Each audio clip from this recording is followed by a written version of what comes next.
L-Assoċjazzjoni Medika Maltija żvelat li d-diesma Vitals u Stewart sewwa lil pajjiżna ma' 390 miljun euro. Dan skont il-budget annwali tal-Gvern għal ħlasijiet lil Vitals u Stewart Healthcare. Fis-sentenza li ngħatat ġimgħa ilu, l-imħallef Francesco De Pasquale insista li l-Gvern qatt ma kellu jħalli li t-trasferiment bejn Vitals u Stewart iseħħ u minflok kellu jxolli il-kuntratti magħhom. Iżda il-Gvern Laburista baqa' jwebbes rasu għal snin sħaħ in-nies mit-taxxi tagħhom ħarġu kważi 400 miljun euro. F'intervista waqt il-programm NetLife, il-President tal-Assoċjazzjoni tat-Tobba Martin Balzan qal li fl-aħħar mill-aħħar kienu l-Maltin li marru minn taħt f'dan id-deal. Tlifna 8 snin.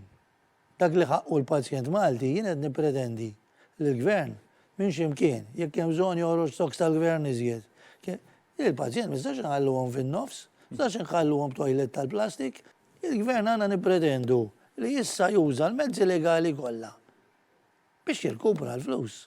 Kawża ta' nuqqas tal-Gvern l-infrastruttura tal-isptarijiet spiċċat ġiet abbandonata fil-waqt li f'Mater Dei inħolqot problema kbira ta' privatezza u iġene. Nistgħu ngħidu fl-aħħar 8 snin investiment fl-infrastruttura, jiġifieri fil-bini, fl-equipment, ftit li xejn sar. U mhux tali hekk tal-pazjenti qed jingħataw l-agħar servizz possibbli tort tal-maniġment tal-isptar. L-infermiera u t-tobba qed ibatu minn dan kollu. Hemm waħda kurutur taħt l-art.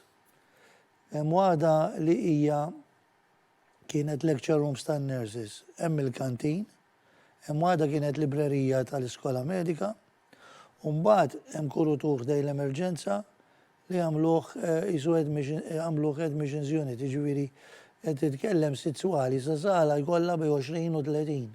Qed titkellem bejn 150 u 180 sod. Għandna bżonnhom ta' dawk is-sodod. Kristin Mamo għal Net News.